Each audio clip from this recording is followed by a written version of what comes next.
The lists are extremely similar. The differences are all in the details. The big numbers is that Ross has Lambhole Pacifist in his main, and Chris Andersen does not. So let's pop in and watch these players battle. Yeah. Ross is 7-1. Chris Andersen is 7-0-1. Both players are going to start off with some tapped lands on turn 1, but Ross is going to come out of the gates with a Sylvan Advocate on turn 2. It's real important to have a 2-drop in this mirror. Yeah, and so Ross has the Lambhole Pacifist, whereas Chris Andersen is playing Selfless Spirit. Selfless Spirit, the fact that it's a flying attacker is quite relevant. Lambhole Pacifist hits quite a bit harder, but because it has Defender and requires you to have a creature with 4 power or greater, sometimes it doesn't hit as frequently. And the other thing worth noting is Selfless Spirit is a great way to flip your Avacyn as well as protect your board from your opponent's Avacyn flipping. So I think that just based on the deck lists, it looks like Ross Merriam's list has a little bit more brute force when it's curving out, but I think Chris is going to be a little bit more advantaged as we enter the mid and late game because he's going to have a bit more flexibility than Ross has. Also, Ross has Bounding Krasis, and Andersen has more Tireless Trackers. All right, well, Chris Andersen does have a Sylvan Advocate on turn 2, but Ross is going to be able to curve right into a Thalia on turn 3. That's going to be very good for him. Yeah, and Thalia is great in this mirror. Chris Andersen has some really nice Mirage lands in his hand. All right, so his Canopy Vista is going to enter the battlefield tapped, even though he has some basics because of Thalia. That Duskwatch Recruiter is also going to enter the battlefield tapped because of Thalia. And Thalia into Reflector Mage, just backbreaking. I mean, what is Chris to do here? And so one of the things that's interesting about a mirror is so often people will try to go a little bit bigger than their opponent in a mirror. But sometimes if you know everyone's trying to go a little bigger, you can actually get a big edge by going faster. This is something that I did with Abzan Aggro a lot. Everyone was trying to go bigger with Wingmate Rocks. I just never played any 5-mana spells. And this seems to be what Ross is doing in this mirror. And it's going well for him this game. All right, well, Chris Andersen is not able to play that Sylvan Advocate because of the Reflector Mage, so we have to change up the turn. He is going to play a Selfless Spirit and pass the turn back to Ross. And even though Ross has missed his 4th land drop, looking like 2 turns in a row now, he still just has a phenomenal situation. All right, well, Ross is going to attack with his team, and Chris is going to put Duskwatch Recruiter in front of Thalia and then give it Indestructible from the Selfless Spirit. That is a pretty big play, and I wonder if Ross just missed that, as he does have a Reflector Mage in hand, so he could have, cleared the way for his creatures. Yeah, I would have liked to have seen Ross do that. Also, I think that Thalia is very valuable. It's just a great, great tempo play. But it looks like Ross is more interested in tagging that Sylvan Advocate with his Spell Queller so that he can continue attacking with his 2/3s. The problem here, though, is that Chris has a Spell Queller himself. So Ross is going to try... Oh. He's going to try and Queller the Advocate, and Chris is going to Queller the Queller. And this is the Queller on Queller action certainly get messy. All right, so Chris is going to pass the turn back to Ross. Looks like he found a 4th land, but it will enter the battlefield tapped since he has an Evolving Wilds. And Ross doesn't have as many Tireless Trackers as Chris does, but he does have some, and I think he has one in his hand. A pretty nice play would just be to play Tireless Tracker and then play that Evolving Wilds, cracking it, getting 2 clues, which is pretty powerful. He could also just Reflector Mage his opponent's Spell Queller to get his Spell Queller black. And that's what he's going to do. So he's going to Reflector Mage the Spell Queller. He's going to get back his, play an Evolving Wilds, and pass the turn. Ooh. Dromoka's Command. That card is always real good. Yeah. I started playing 4 copies of that card as soon as it was printed, and I'm not going to drop from 4 copies until it rotates out. I would also like to play Dromoka's Command in Modern. I think that card is just great. It just does way too much for only 2 mana. Yeah.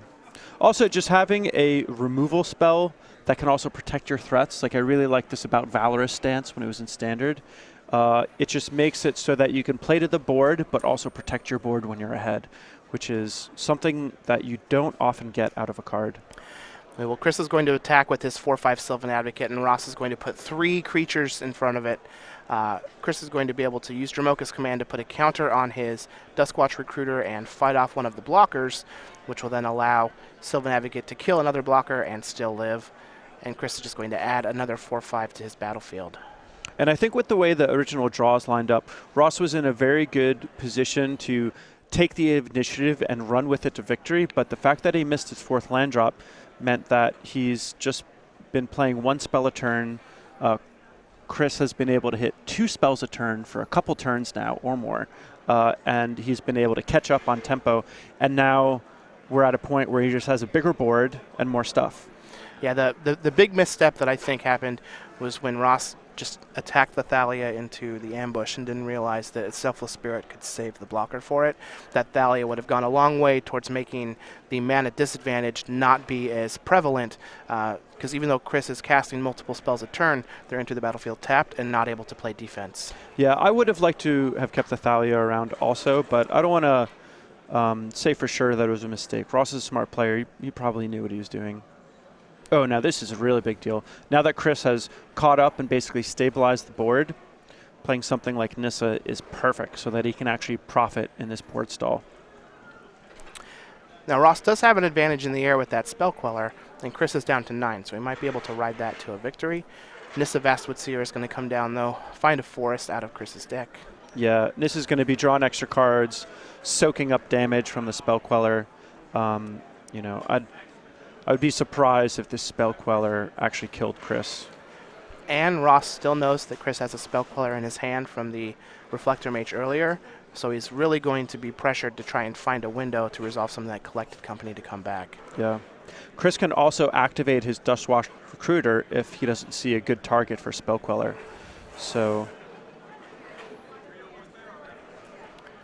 All right, well, Sylvan Advocates are going to come in. Ross is going to double block one of them with his Lambholt Pacifist and a Reflector Mage. Chris is going to kill off the Pacifist, get in 4 damage with the other Sylvan Advocate. Let's see what he's going to do with his Nissa. And that's kind of an interesting trade because on the one hand, Chris is happy to make that trade because since he has more card advantage, he just wants to trade resources and exhaust Ross. But on the other side of that, Ross kind of likes that trade too because he's trading his Lambholt Pacifist for a 4/5 Sylvan Advocate, which is kind of like a good trade for him. So it's a little interesting that essentially both players were happy to make the trade there. Well, Ross is going to find a copy of Collected Company for his turn, but he does know that Chris has that Spell Queller in hand. Yeah, and when you get into the later parts of the game and both players have a lot of mana, it's a little easier to sequence things so that you can potentially Spell Queller your opponent's Spell Queller, but Ross having fallen behind on lands means that he's a little choked on those options. Let's see what Ross decides to do here. He may just play some other spell to tempt Chris into using his Spell Queller. That way he can get that Collected Company to resolve next turn. Here comes a Tireless Tracker for Ross. Let's see if Chris decides to pull the trigger on that Spell Queller. And it's a little scary for Chris to pull the trigger here because if Chris were to Spell Queller this Tireless Tracker and then Ross just had a Dromoka's Command, it'd be a pretty big blowout because he would be able to make his Spell Queller 3 power. And that would significantly reduce the amount of turns it would take Ross to kill Chris, and it would just mean that Ross had the biggest flyer. Yeah. Well, he is not going to Spell Queller it. Ross is going to attack Chris for 2 down to 7. Chris is going to use an Evolving Wilds on Ross's end step. And now we might see an activation of Duskwatch Recruiter, since he doesn't have to worry about a Collected Company out of Ross. Although he may just still be worried about Dromoka's Command. Yeah, I would just activate it because, you know, what you get may be just as good as what you lost. So you might as well just go for it. Well, he's going to find a Selfless Spirit. I think that was an Andersen. Oh, it was an Andersen. Ooh, that's even better. Which is huge. She is pretty huge. Yeah, I love Andersen. She's got big wings. Yeah, she does. An icy stare. Yeah. And a big old spear. Yeah. All right, Chris does have a Canopy Vista for his turn. He's going to go up to 8 mana, just a huge mana advantage. And this is a great attack for Chris. He can do this and knows that nothing bad is going to happen because he's got this Andersen.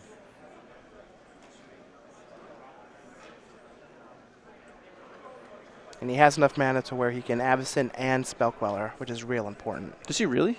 Yeah, yes, he has up to 8 mana now. Wow. Still has the Nissa that he can activate for some more options. But I'd actually like to see in the Nissa Plus pre-combat. So here's an Andersen. He's going to save his team, get in 3 points of damage, will allow Chris to kill off the Tireless Tracker off of the double block and give him a flying blocker. Now he's going to minus the Nissa and make a 4/4, pass the turn back to Ross. And Ross has got a lot of work to do here. And again, we've seen this has been something that's just happened over and over again. When these Bant decks are falling behind, it's because they're missing lands and not getting to 6 mana to be able to play 2 spells at a time. Yeah. Yeah, I really like 26 lands and 2 Nissas, you know. Well, Chris is up to 26 land, and he does have 1 Nissa in his main, but going up to that 26 land is real important. Yeah. Nissa's going to plus and find a copy of Collected Company. In case I needed more stuff, Yeah. I've got it. I've got stuff that can find me stuff that can find me more stuff. Just in case. All right, well, here comes the team. Here's the Collected Company. Spell Queller is going to snag it. And this is probably about when Ross should just scoop it up. Are we also going to see a Collected Company now? Yeah, he's also going to Company before blocks. Well, if he hits a Reflector Mage, can push through a lot more damage. Oh, wow, this is good. All right, well, it's just going to be And some this is- Selfless Spirits. And Yeah, and this is when we just scoop it on up. Ross is going to scoop it up, and Chris Andersen is going to take this first game in the Bant Company mirror over Ross Andersen. He is 7-1, and Ross is 7-1. Let's take a look at the player sideboards to see how we think they're going to change things up. And what's great about that is you can sack the first Selfless Spirit to flip your Andersen, and the second Selfless Spirit to protect the rest of your team. Yeah, just Really good deck building. so we've got 2 Declaration in Stone, 1 Tireless Tracker, 3 Lambhole Pacifist, 1 Nissa Vastwood Seer, 3 Tragic Arrogance, 2 Ojutai's Command, 2 Negate, 1 Tameo Field Researcher for Chris Andersen. How do we think he's going to side? So I think that because Chris's deck is already built to be a little bit more defensive and mid-rangey in the matchup, he's going to go to the defensive mid-rangey cards from his sideboard, specifically Nissa, Tragic Arrogance, Ojutai's Command, Tameo, and he can also consider the negates, although I don't like them as much as the other cards. Now on Ross's side, we have 2 Tragic Arrogance, 1 Declaration in Stone, 1 Thalia Heretic Athar, 3 Negate, 1 Summary Dismissal, 1 Lambhole Pacifist, 1 Nissa Vastwood Seer, 1 Tireless Tracker, 2 Aerial Volley, 1 Void Grafter, and 1 Ojutai's Command. How do we think Ross is going to sideboard? So because Ross is on the play, and I think his deck is already a little more tempo-orientated, I actually would like to see him try to get maybe even a little bit more aggressive. So I'd like seeing the next Thalia come in, the negates, possibly the Declaration in Stone, although I really don't like that card. It is a good 2-mana interactive spell. And then he may consider an Ojutai's Command just so that he can make sure he doesn't get blown out by an Andersen. But I think the Thalia negate type cards are going to be the things that allow him to come in underneath Chris and then stay ahead and prevent Chris from having a big catch-up card like Tragic Arrogance. Well, I can definitely agree with those. And the one card that's really impressed me in these Bant Company decks is Tireless Tracker. Yeah, Tireless Tracker can be great. It generates a lot of clues, Mm-hmm. and you can get an exclusive clue token just from playing in a Star City Open. The Mac McVitie. Or a Classic. We have the Max McVitie Invitational card. He did win the Season 1 Invitational earlier this year. He does have his own clue token. He's a mechanical engineer, so that's why he's looking at the pipes and such. Yeah, perfect on theme. All open participants, all classic participants, and all orders from StarCityGames.com, $5 or more, absolutely free. Wow, we even have the basic land mirror match. Yeah, both Mirage. Both I wonder. same art Mirage. Same art Mirage on both lands. I wonder. Well, Oh, no, different art yeah, on the planes planes. is a little different, but. All right, well, Ross is going to start off. He does not have a third land, but he has. Again, He has a whole bunch of 2-drops. Maybe you should invest in a little more real estate. Maybe if he had full art lands, he wouldn't miss his land drops. Maybe that's how that works. All right. Chris does have his third land. Let's see if he decides to attack with that Selfless Spirit. Well, he might as well or just attack. He hold it can't back. block. Looks like wow. he's just going to play Spell Queller and then pass. So he's looking to play defense and trade. He doesn't want to race. He also wants to play something. Otherwise, the Lambholt Pacifist will flip. So this might have been Chris's only 2-drop.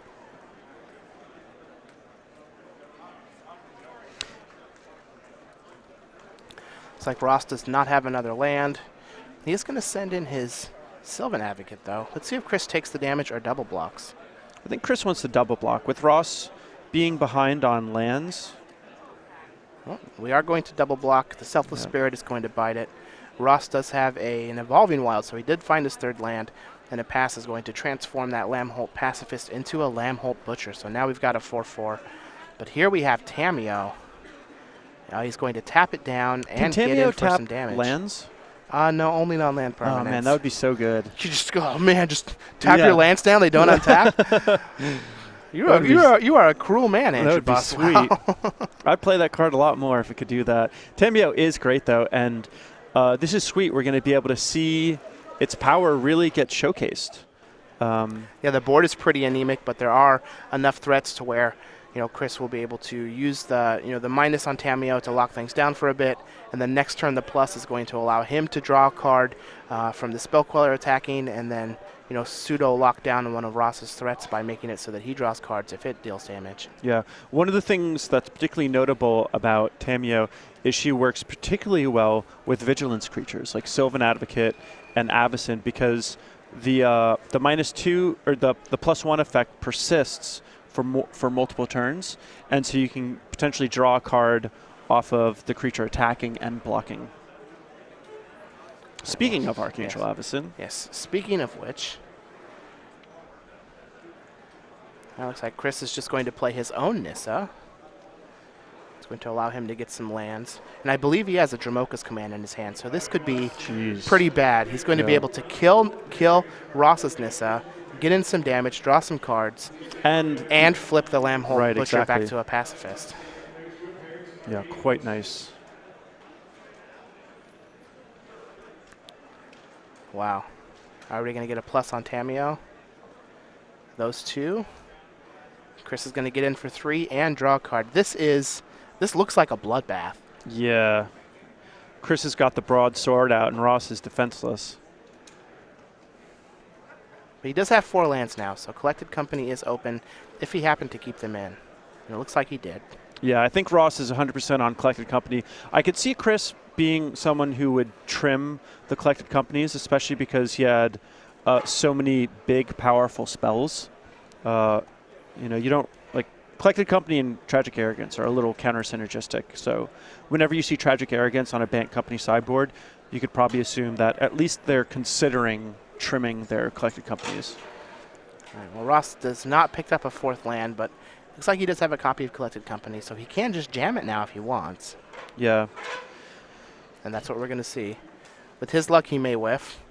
Yeah. He's been so rough with the land draws lately. Mm-hmm. Another play that could have been good is if he had just passed, because then his Lambholt Pacifist would flip on Chris's turn, and then he could land his Collected Company. But it looks like he's playing it now because he's just worried about his Collected Company getting tagged by a Spell Queller. Mm-hmm. So his company is going to find a Spell Queller and a Reflector Mage.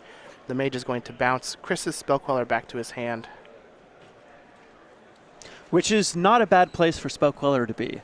It is not. So I'm sure that Chris is a little disappointed, but not too upset with that play. And Chris has just found another copy of Dromoka's Command. He also still has that Archangel Avacyn in his hand.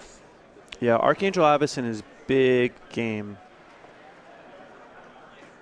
And we may find ourselves in a position where Chris is almost acting like the green-white tokens deck, where he's got some planeswalkers that and some sweepers, and he's just kind of playing defense.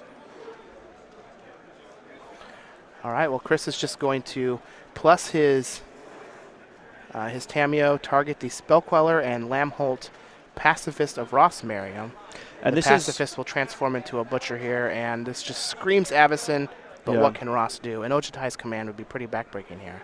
Yeah, this is where he wants either a Thalia in play or a Bounding Krasis in his hand or an Ojutai's command. Those are the 3 cards that he wishes that he had access to. But it's going to be pretty dicey. Especially it looks like he may have Bounding Krasis in hand. Yeah. With the Tameo Plus, though, it makes it pretty complicated because if Ross doesn't do heavy damage with this attack step, it's almost not even worth attacking. And if Chris wants to, he can always just, cash in that Nissa to save his Tameo if Ross doesn't send everything at it. Yeah. All right, well, everything is going to go at the Tameo. We're going to have an Archangel Avacyn. We'll probably see a Krasis here is going to tap it down. Yeah. But Chris is going to still draw 2 cards here, and if he can find some way to transform this Avacyn, that could be disastrous for Ross. Well, he's going to lose the Tameo, but he's going to draw 2 cards off the trigger, so that's great. And he only needs 1 more land to flip his Nissa. And Ross certainly has his work cut out for him to slog through all of this. The Nissa can start plussing. If it ever finds a Tragic Arrogance, it's going to be game over. Yeah. So let's see how Chris decides to play this turn. Well, here we have a Tireless Tracker. Well, if I'm going to play a land, I might as well get a clue. Might as well. So there's that Max McVitie. This Nissa is going to transform.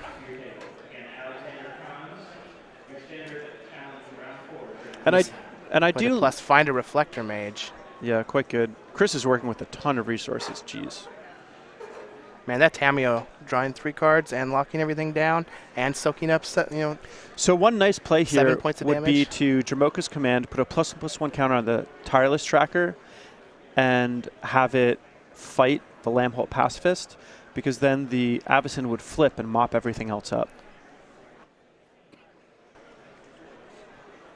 And that would essentially be a 2 for 4 in addition to flipping the Avacyn, which is pretty nice. Mm-hmm. And there's...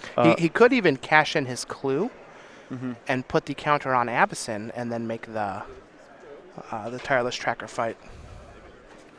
So if he did that, the way that the triggers would work, it would be Ross's turn, the Avacyn flip, and the Butcher would be on the stack, and it would be active player and then non-active player. Well, but when it flips, it'll still have 3 damage on it. So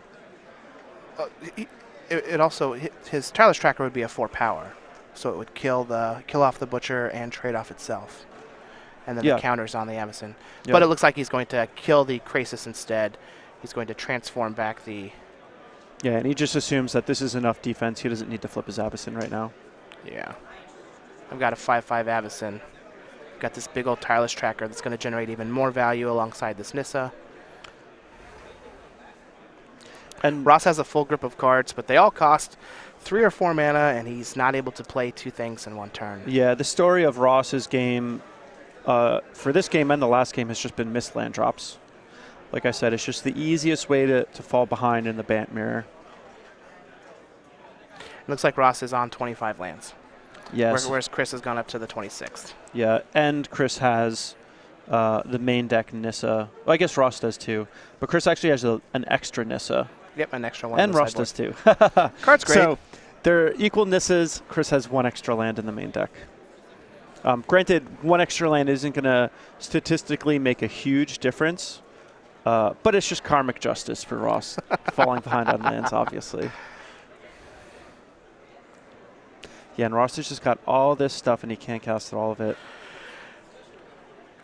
If you could just unload his hand, he would be, on equal footing or ahead. But without the lands, he just can't do it.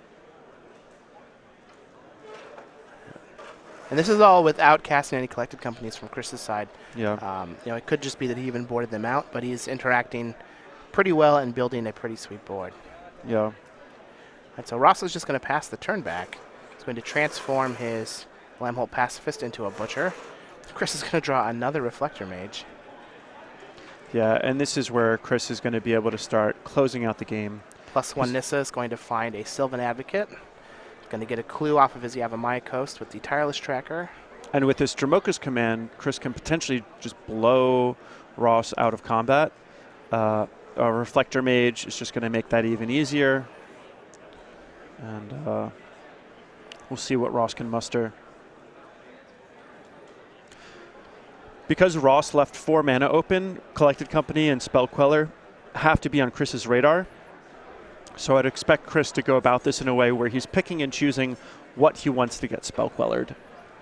Yeah, so it looks like he just allowed the Spell Queller to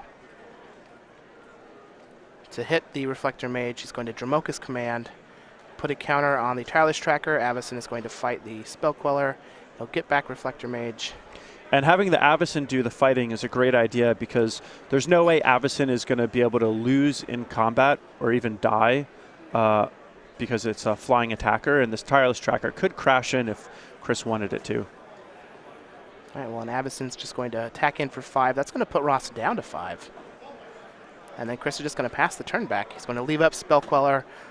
He's able to cash in some clues if he needs to, and this does flip that Butcher back to a pacifist. Yeah, and Ross only has access to Spell Queller and Avacyn as flyers. He can't recast the Spell Queller because of Reflector Mage. So it looks like Ross is kind of dead here. He could Dromoka's command fight the Avacyn if he does nothing this turn and flips his Lambholt Pacifist. But all right, well, there's the Sylvan Advocate, which Chris will allow. And then Ross is going to play a Prairie Stream and pass the turn back. So I believe Ross is just dead on board here and that there's nothing he can do. But we'll see if he has some sort of secret tech that I'm not realizing. Nissa's going to plus, find another Nissa. We'll get a couple clue tokens. Avacyn's going to attack. Queller's going to counter it. And Chris Andersen is going to take this match over Ross Merriam. He's going to move to 8-0-1. Ross is going to fall to 7-2. Both players are still going to be in day 2, but Chris is going to be extremely live to top 8 this event. Yeah, for sure. It's nice to see the captain of Team Card Hoarder doing so well, especially with essentially what is the Card Hoarder namesake deck.